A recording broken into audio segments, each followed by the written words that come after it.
Столче во управен одбор како благодарност за лепење на плакати. Околу 2 милиони евра годишно државата троши за исплаќање на партиските кадри, распоредени по управните и надзорните одбори на државните фирми, покажува извештајот на Центарот за управување со промени.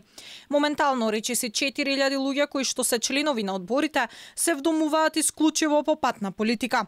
За експертите, ова е начин да се најде место за оние партиски војници кои не можат да добијат висока политичка функција и не постои политичка волја да се направи суштинска промена. Партиските лепачи на плакати, кои што не може да станат министри или директори на органи на управа, ги ставаат во управни, така наречени управни одбори.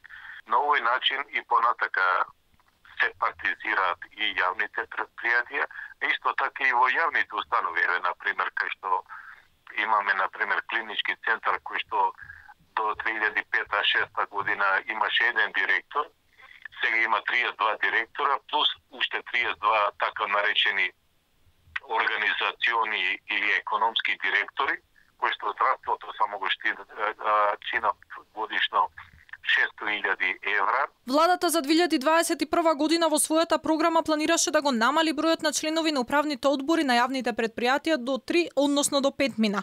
Беше предложен и закон за изменување и дополнување за јавните предпријатија, но тој заглави во собраниска процедура.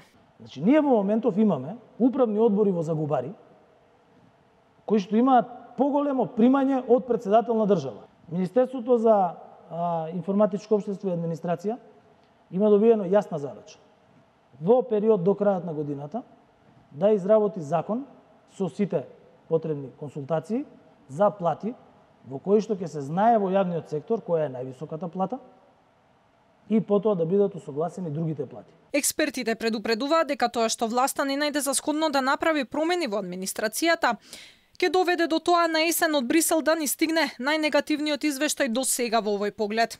Иако чекавме 6-7 години дека оваа пракса ќе се надмине со измена на закон за јавни предпријатија и со измена на низа други закони кои што ќе се редуцираат овие така наречени лепачи на плакати по мене кои што се на државен буџет, кои што примаат средства, а не се таму вработени и некаде кај што може и над минимална, дури и просечна плата взимаат ко додаток, сепак за жал ова остана. Ветувањата за ревидирање на администрацијата власта на СДСМ ги имаше и во својата програма, дека ќе намалат за 20% и дека ќе работат тие што се подготвени да им служат на граѓаните.